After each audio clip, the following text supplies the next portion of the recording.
Ladies and gentlemen, we are live. Welcome to another BP TV, Bulletproof TV, coming to you live on your YouTube stream on a Sunday. Thank you so much for tuning in. Really appreciate you guys tuning into these sessions. And today we are getting into how you can train less but get better at BJJ. Now, this sounds kind of strange, but this is where we start getting into talking about less but better. And this is something that really, I think that it's not really discussed because we're all about doing more. And that's the thing. Essentially, doing more isn't better. It's a real common mistake, whether you're doing weight training or you are doing jiu-jitsu or basketball or anything that requires a high degree of skill. More isn't necessarily better. And we're going to break down exactly how that works for you guys. So number one, and this is something we talk about a fair bit with Bulletproof BJJ, is what is the minimal effective dose? Now, this is usually referred to in the context of medicine, and this can also be referred to in the context of treatment. But essentially, what we're looking at is ideally what is the minimum amount of rolling, drilling, lifting, stretching, which is going to give you enough of an effect for you to actually get better each week. And it's all about efficiency. So we're going to get right into that piece. Now, number two is more sessions doesn't equal better results. And this is a thing I learned from my Russian coach, Efim, because I used to want to train 2 or 3 times a day, every single day. And then it was a bit of a matrix moment, red pill, blue pill, where he's like, what if I told you could train less and get stronger, which kind of blew my mind because I just didn't think that was possible. And then I learned a bit more about the recovery cycle and how that all works. And then number 3 is how important is intensity? Are you measuring the intensity of your jiu-jitsu sessions, your BJJ sessions, and are you measuring the intensity of your lifting sessions? And how do you measure intensity? How do you do it? I mean, a lot of people, they like to wear like a Whoop or an exercise tracker, but really the accuracy of these things, like an Apple Watch, is crap. Like, it's a waste of time. It's a waste of money. And really what we want to have a closer look at is how are you performing? Are the weights going up? And how does that feel? And we're going to talk about kind of RPE, which is like your rate of perceived exertion, or your PRE, perceived rate of exertion, and then also reps in reserve, which is something you might have never heard of, but you'll understand it when I explain it. And then number 4 is finding your sweet spot for improving at BJJ. So that's the thing, everybody's different. So what works for me isn't going to necessarily work for you. I'm going to explain what works for me. And then I'm also going to explain what has worked for one of my clients who's an MMA fighter. And then we're going to just kind of feel it out for you guys. And if you have any questions, guys, feel free to put it in the live chat comments on the side. And here is the last one, number 5. If it doesn't get measured, it doesn't get improved. Now, that's an adjunct on another famous saying, but essentially, if we are not recording somehow what you're doing, then we have no idea. We have no data to go off. And so this really gets into journaling and also you understanding your total training volume. Your total training volume is minutes doing jiu-jitsu, kilos lifted, and how many sessions you do on a weekly basis. If you don't know this, then you're just guessing. And so that's the thing.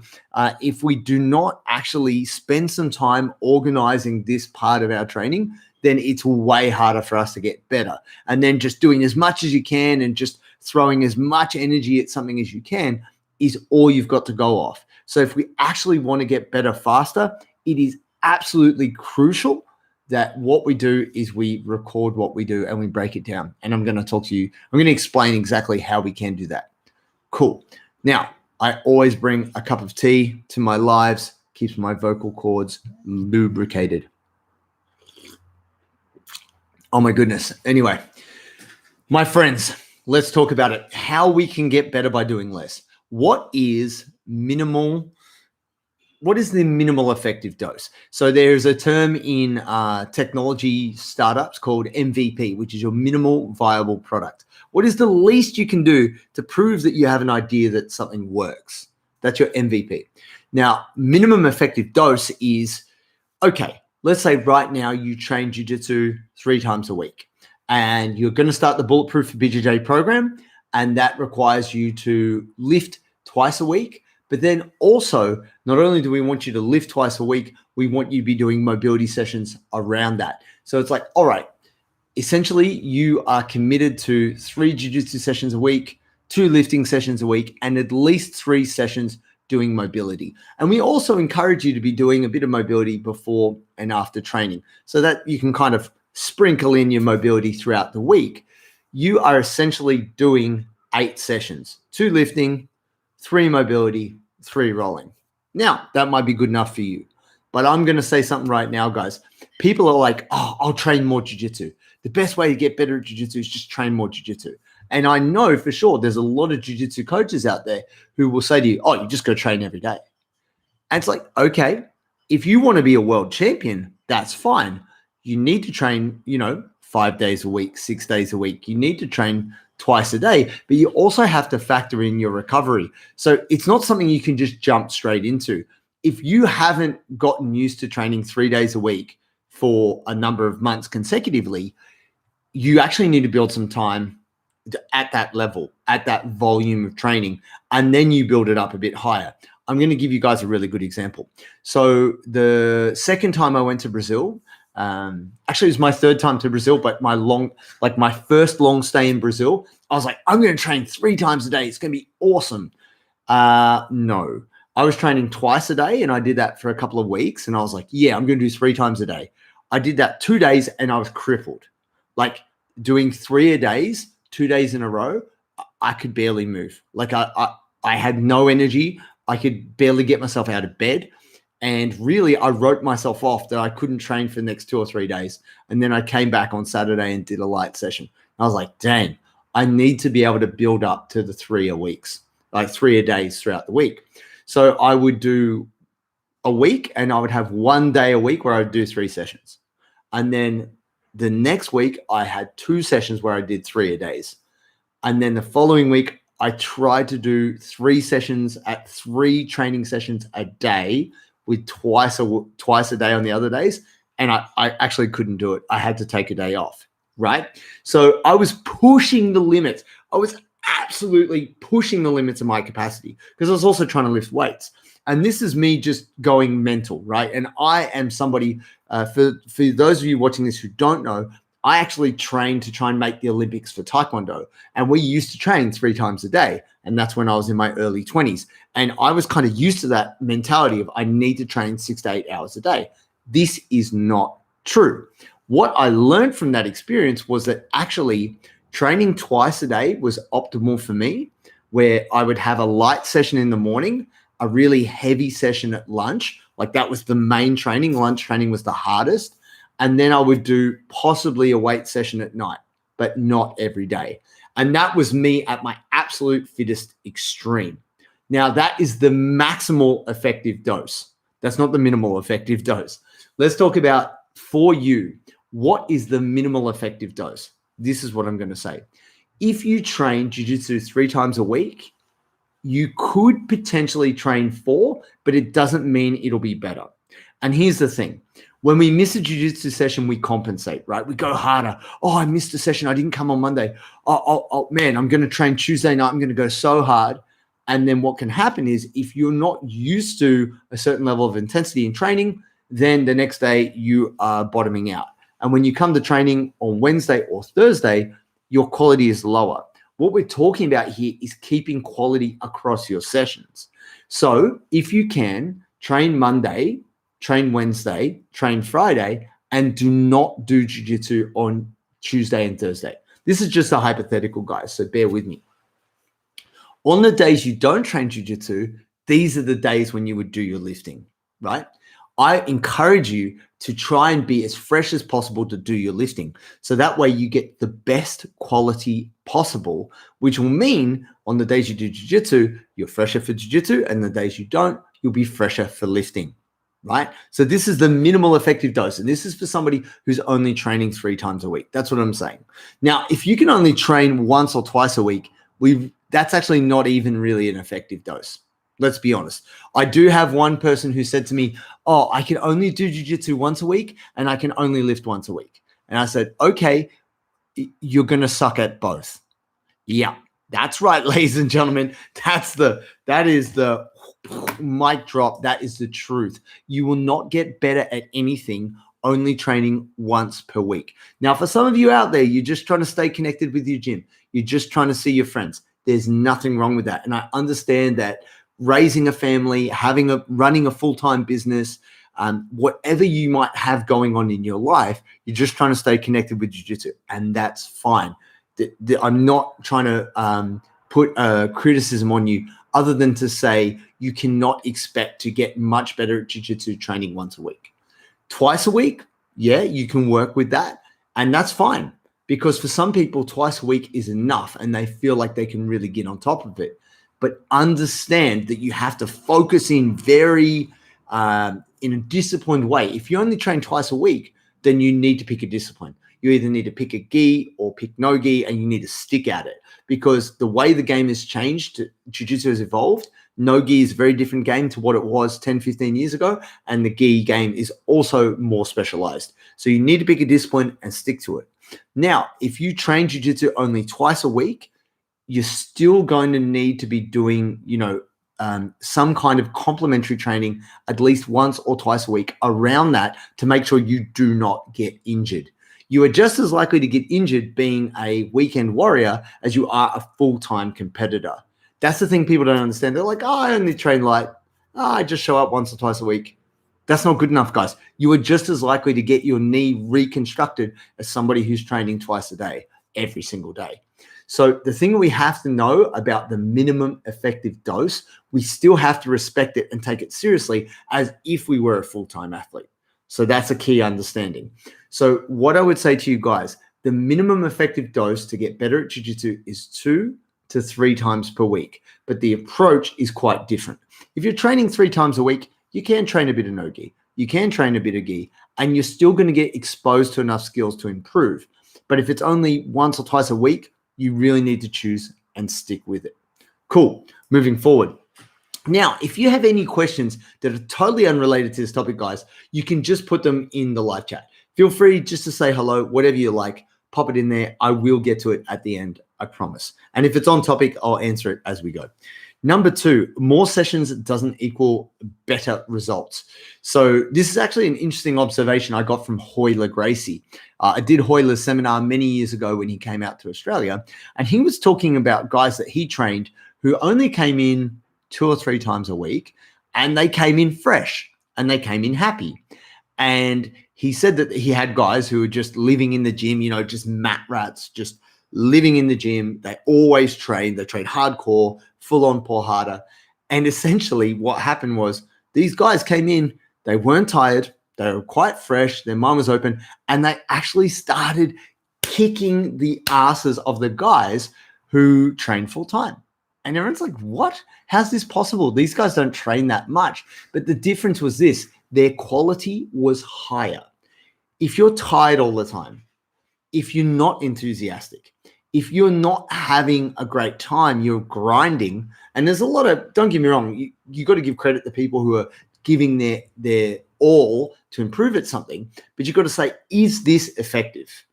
And when you grind, it does take the enjoyment out. I know when you train full time, your body is always sore. Like, it's just always sore. Everything hurts. So it's hard to feel like great enjoyment when it's your second or third session for the day. You're just trying to push the level. And then someone comes in, they're super fresh, they're keen, they're like going to make the most of it, they're having fun, and they kick your ass. This can happen, guys. And so you've got to ask that question. If you're somebody who trains 3 times a week and you're like, man, if I train 5 times a week, I'll be that much better. That's actually not necessarily true. Yes, practicing more is a good idea, but doing another session which involves technique and rolling rounds doesn't necessarily equate, because it might be getting you to work on things that don't help your game and also at the same time exposes you to greater risk of injury. And injury is the biggest limiting factor in jiu-jitsu, other than people not training at all. So we all know those people. It's the classic thing, right? People retiring in their blue belts. People get their blue belts and then they just stop training because, I made it. I'm not a white belt anymore. You're definitely not going to improve if you're not training, but there's a difference here. If you have a training partner and you drill, that counts as a training session. So if you guys are both working on your technique back and forth, this can allow you the adequate time to actually get better, and that isn't going to class. So adding a drilling session might be really optimal for you to get better. And so this is where I say training more doesn't equal better. This is an argument for quality. Just doing more, like we talk about total volume, doesn't mean you're actually improving. And I'm sure you've experienced this, guys, where you go to class, the class is on something that's got nothing to do with what you're doing with your jiu-jitsu. You're not sure what the instructor's talking about. You ask questions, and then you get paired with somebody who's not necessarily a good training partner. They don't really know what's going on. You see them doing the drill wrong, and you're like, man, I think this isn't, you're meant to do it differently. You try to get help. You get to the end of the class, you think, man, I don't think I learned anything. And then you're rolling. So then you do your best to try and get your own techniques in, but it's not necessarily the best or optimal way for you to learn and get better. Here's a different approach. If you are going to class 2 to 3 times a week and you think, man, I want to get better and I'm not sure how, you need a training partner and you need to do specific skill practice. This is absolutely key. And you need to do it when you're not tired. So adding a drilling session, it might only be half an hour, 40 minutes. You might even be able to con your partner into it, your boyfriend or your girlfriend or your wife, or who knows, maybe you got a younger brother or a younger sister and you kind of bribe them into doing it, or maybe you trick them into doing jiu-jitsu and then you have a really good training partner. But essentially, you just go, right, I'm just going to work on this sweep or this back take for 5 minutes. And then we just set the timer and then you're going to go for 5 minutes. And you just go back and forth and you just do that for anywhere from 6 to 10 rounds. And this is a fantastic way for you to actually get better at what is going to help your jiu-jitsu. And this is where I say, guys, you need to not worry about like doing more and more sessions, but do quality sessions. And specific skill training is quality. Just going to more classes at the gym isn't necessarily the way. I know that might sound a bit controversial. Some coaches are going to want to grill me, but I'm telling you, people who drill and focus on their skills are the ones who actually get better. Just showing up to more classes is not the answer. Cool. Now we're going to move on to point 3. Now, how important is intensity and how do we measure it? Intensity is incredibly important, especially when you train less. And I'm going to explain exactly why. I'm actually drinking apple and cinnamon tea. It is delicious. And also a bit of chamomile. Keeps me calm. So I don't get too hyped for you guys. If I drink coffee, you guys are in trouble. All right. So intensity is absolutely key, especially when it comes to lifting. Now with jiu-jitsu, it can be a little bit outside your control because you don't know who you're going to roll and you also don't know what kind of intensity they're bringing. Now, if your energy is good, you can bring whatever intensity you choose to. But here's the thing. It's the classic thing when someone goes, oh, we just have a light roll. This is code word for war. It's gonna be absolute fight to the death, because as soon as somebody just like grabs your ankle and just rips on a foot lock, you're like, okay, all right, it's on now. I'm coming for you now. You know, like it just goes from 0 to 100. And that's because we tend to let our emotions get in the way. Now, if you see black belts, they usually look kind of a little bit dead inside. They look a bit emotionless because they don't. The thing is that the key thing about the best people with jiu-jitsu, they don't get overly emotional. They're focused on technique. And that's the thing. You're trying to think about what your partner's doing. And if you let your emotion get in the way, then your intensity can just go through the roof and you cook yourself in one roll. But if you know that you have to do 5, 6, 8 rounds of rolling, you've got to keep your energy very steady. And this is where intensity is very important. Now, we all have that person who is our nemesis. So it was pointed out recently by our good friend Emanuela. from Art Suave in Queensland. She was saying she was able to submit her nemesis. And we all love that. We have that person that we go to war with and they beat us, we beat them. You go back and forth. And it takes great intensity to beat someone who is equal to us. Or maybe even they might be a little bit better than us. But using intensity, we can overcome them. So let's talk about intensity relevant to weightlifting. Now, oftentimes when they talk about PRE, RPE, it's your rate of perceived exertion. Like if you do a deadlift with a certain weight and they say, how hard was that out of 10? You got to give it a score out of 10.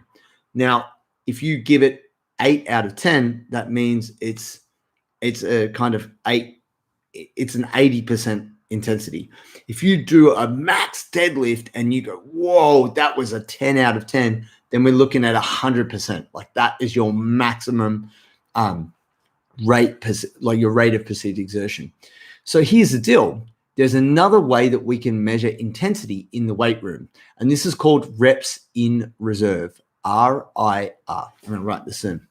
So reps in reserve. I'll just put it down. So here's the deal, guys. Essentially, not that this is the most important thing, but if you are thinking about how do I gauge my intensity in the gym, when you're doing pull-ups, I don't want you to max out. I don't want you to max out. That's actually not the best way to get really good at pull-ups. What you need to do is, let's say the maximum amount of pull-ups you can do is 5. What we want to do is get you to do 4 and have 1 rep in reserve. So if we think of each rep of that set as like you can do 5 reps, so your total rep volume is 5 reps, that means 1 rep is 20% of that total set, right? So if you do, my guys, grease the groove. Very good. Good call. Grease the groove is a very good way to approach it. It's just stopping short. You want to give yourself about 20%. You only want to work to like 70 to 80% of your absolute maximum. So then you don't actually blow out your nervous system. And the truth be told, people who really get the strongest don't work to their absolute maximum. They will go to max for competition, whether it's powerlifting competition or like a world's strongest man or whatever it is. And you want to save your maximum intensities for jiu-jitsu, not in the gym. And this is something I'm trying to get across to you guys, because the biggest problem with jiu-jitsu is this mentality of just go as hard as you can and who cares, right? This is wrong. If you want to get stronger, which is going to help you get better at jiu-jitsu, do not max. That's my solid key takeaway here, guys, is you want to only work to 70 to 80% of your maximum. So whether it's a pull-up, whether it's a squat, a Turkish get-up, anything, you always want to have 1 or 2 reps in reserve. And this is a very important thing. I want you to go not quite as hard in the gym. I still want you guys to be doing your lifts, doing your mobility, like bringing great intention, but do not max out. Why? Because actually the key thing is we want your nervous system to be fresh enough for you to be good for jiu-jitsu. So for some of us out there, you're lifting on the same day that you're doing jiu-jitsu. So if you absolutely destroy your nervous system lifting, the quality of your jiu-jitsu is going down. And this is the thing we got to remember, guys. We want you to feel good for jiu-jitsu. So your weight training is complementary. Don't be a gym hero. Don't get me wrong. It's awesome when you see someone do a maximum deadlift or you see people doing crazy calisthenics and all this stuff. But at the end of the day, this is bulletproof for BJJ. It's not just bulletproof for life. Like, yeah, we want you to be a beast. We want you to feel strong. We want you to be flexible. But ultimately, we want you coming stronger on the mat. And that means that you don't go quite as hard in the gym. Okay? So rule on intensity. How do we measure it? So you can give it a score out of 10 to say, oh man, that was an 8 out of 10. If you're hitting an 8 out of 10, then don't go any heavier. If you're hitting an 8 out of 10 in terms of your rate of perceived exertion, do not do more reps. That's the sweet spot. Or another way you can look at it is if you know that you're doing a bodyweight exercise like a pull-up or a push-up, and the maximum amount you can do is say 10 push-ups is your max push-ups, only do 8 and stop short by 2. Have 2 reps in reserve. Or in the case of 5 pull-ups, do 4 pull-ups and keep 1 rep in reserve. This is going to maintain your quality. And what I'd say is just do extra sets. Like if you're like, oh, I've got to get more reps in, let yourself rest, don't max out, and add a set at the end. My guys. So next thing's next, finding your sweet spot to improve at BJJ. Now, some people feel like if they don't train every day, they don't get better. And really, that's just psychosomatic. That's not true.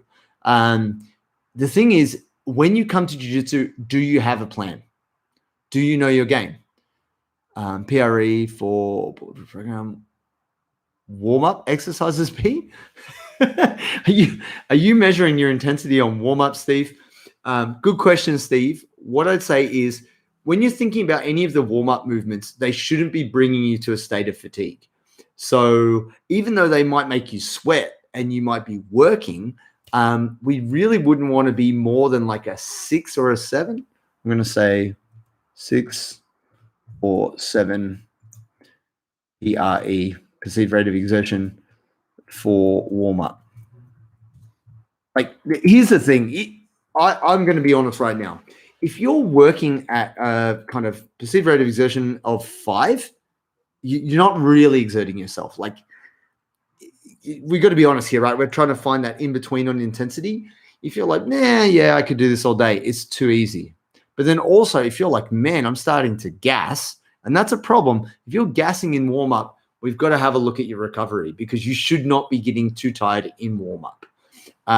But you want to make sure that you don't expend all your warm-up, all your energy in warm-up so that you can still keep the quality for your major lifts. I hope that makes sense. Thank you for your question, Steve. It is a good question. But really, we've got to consider that it shouldn't be tiring us out because we've got to really save our energy for the big rocks, which are our major lifts within Bulletproof. Cool. Finding the sweet spot. So some people believe it's 5 times a week. Yeah, you don't want to overdo your warm-up. For some people, they believe that they need to train twice a day.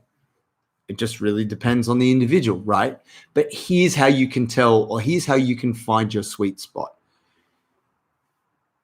Pick a different time of day to train. So let's say you always do lunch classes. What I'd like you to try is try and do an early morning class if your gym offers it. Try and train at a different time of day and then see how you feel doing a number of days training at a different time of the day. Because what you might find is actually your jiu-jitsu is better at 6:30 in the morning. Now that sounds crazy, doesn't it? It sounds ludicrous. But the great thing about training that time of day is your head is not full of junk. You know, even though you might be a bit dehydrated, you may not feel fantastic. You might find training at 6:30 in the morning instead of training at lunch when you're really rushed. You chuck your shirt off, you get your gear on, you jump on the mat, jump out, back to the office. You're in the office, you're still sweating. You're like, oh my God, got to try not to sweat too much. Okay, maybe that's not you right now, but I'm saying I've seen this before. And I've been there myself, just rushing in for that quick lunchtime class. Your quality is not good. I'll be completely honest. Early in the morning, your mind is fresher, even though your body is half asleep. This might work better for you. I want you to try it. By the same token, if you're someone who always trains at night, try and fit in a lunch class. What you may find is that training at lunch and resting at night is better for your body, which means you recover better, which means you retain more information, which means you get better at jiu-jitsu. The sweet spot about jiu-jitsu training isn't just how many times a week you train, it's when in the day you actually train. And this is something that most people do not consider because their lives are so busy, they can't even imagine training at any other time. They're like, well, nighttime's the only time I can train. Well, it's like, well, actually, no. If you are able to recalibrate and re-coordinate, you might be able to do a morning session. Maybe it's only twice a week. But a lot of people I speak to who train in the mornings, because I do teach the morning class at Jungle Brothers, they have a better day. Jiu-jitsu is flowing in their brain. Their body's good to go. It's like morning yoga, except actually effective. It's one of those things, guys, that actually it gets jiu-jitsu in your brain and it's more residual. I find for myself, training at night is actually the worst because it really adrenalizes me. It jacks me up. And I find that I can't stop thinking about jiu-jitsu. I get home at night and it's just going through my head like, man, Joey just cranked my face and I swept him and he didn't acknowledge it. And then I tried to pass his guard and then he just tried to rip my foot off. And I'm just playing the battles out in my mind and my quality of sleep is crap. That means the next day I get up early. I'm up 4:30 in the morning, 5 o'clock in the morning. My quality to teach my students in the morning isn't as good. And that's the thing you got to consider, guys, is that by doing less, we want to do it better, right? So if you can only train 3 times a week, consider training in the morning might be better. Or maybe training at lunch gives you more time to be able to do your bulletproof in the evening if you can't do it on an off day. I want you guys to consider that the sweet spot for you may not be where you are right now. And you got to experiment with this. It's different for everyone. But this is what I want to say for me personally. For my own training, my favorite time to train jiu-jitsu is kind of mid-morning to lunchtime. Train really hard, eat lunch, and then go have a nap. That is the best. So when I was training at Absolute MMA in Melbourne, shout out to Lockie and Livia Giles and their young baby Walt. I love those guys. They're my great friends, and Lockie's my coach, and I just admire those guys so much, and I miss the team. We would have our pro training at 10 o'clock, and you have to show up at 9:30, like to be early and drill and be ready to go, and then train super hard at 10 o'clock till about 11:30-ish. Go get lunch, go pass out. This was the best time for me to train. Have hard training in the morning, and then some days I would do a lighter session later in the day. But that's it, guys. Training hard once a day and maybe a light session once or twice else in the week. That's it. And that was the best for me. I found that fantastic. For you, it might be a very different story, but I want you to experiment and try something different. The sweet spot might be a different time in the day, not number of sessions in the week. Consider it. All right, guys, last but not least, I won't keep you much longer now. If it doesn't get measured, it does not get improved. This is something you must do. If you're not writing down your sets and reps, how can you remember? Now, a lot of people say, oh, I just put it in my phone. Yes, but you know what else is in your phone? Instagram, emails, Facebook, Snapchat, TikTok, Tinder, like all the distracting things that could enter your mind, video games. Like there's so many things that go with your phone which take away from your quality of attention. And that's what we're trying to do, guys. For you to get better, you actually have to bring a higher level of quality to your attention on your jiu-jitsu as well as your lifting. Now, for me, I actually keep a journal. So I'm actually checking all my notes here. I wrote my notes down before today's session. Before every live stream, I always write down all my notes about what I'm going to talk about. I already have a good idea about what the information is, but I always keep notes to keep me on track. And this is a key thing. Before I go to jiu-jitsu, I always write down 2 intentions. This is key. So let me just 1 second. Mr. Harry, reps or specific drilling on a grappling dummy lockdown when restrictions are lifted. So for example, if you're planning your sessions and you're recording repetitions, what I'd say is this. You can do this a number of ways. When it comes to lifting, we talk about tonnage. We talk about total kilos moved per movement.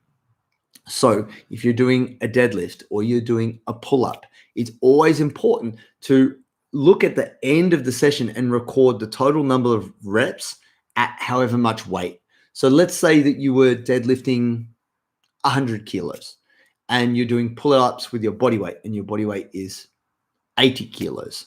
And you were doing sets of 5 for the pull-ups and you're doing sets of 6 for the deadlift.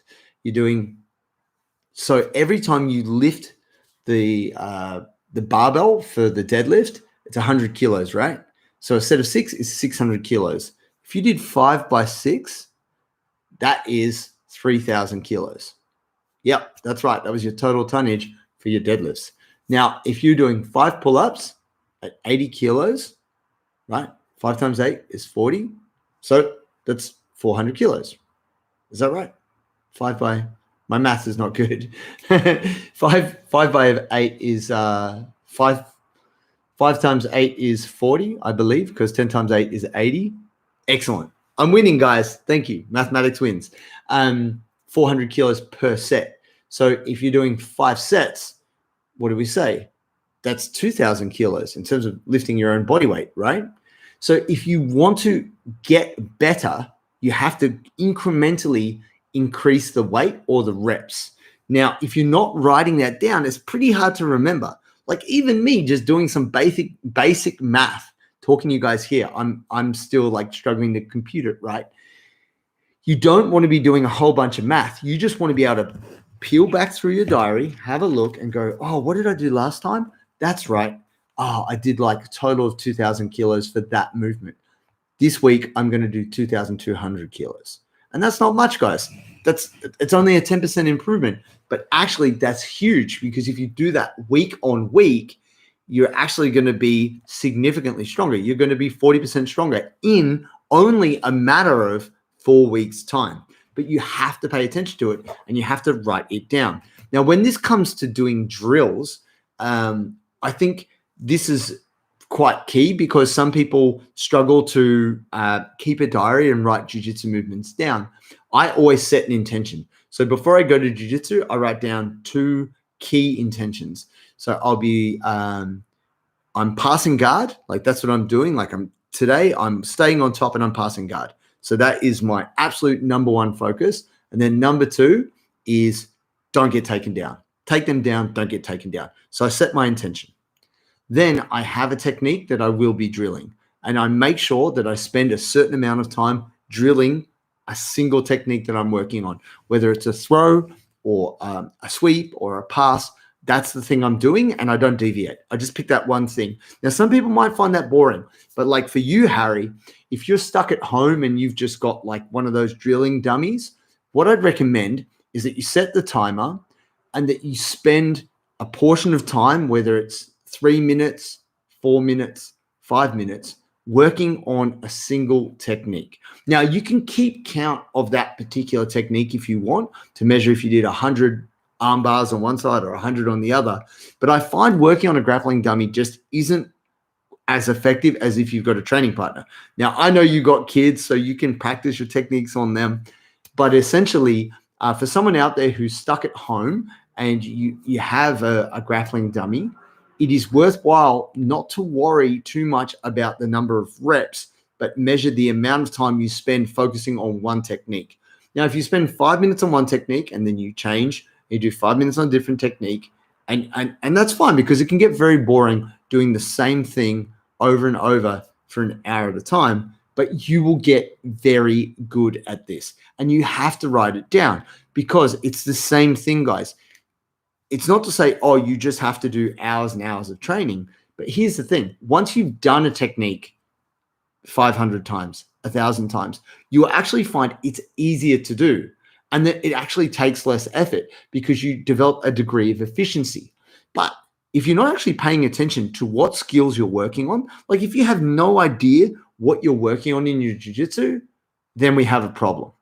And this is what I wanted to say about if you don't measure it, it doesn't change, right?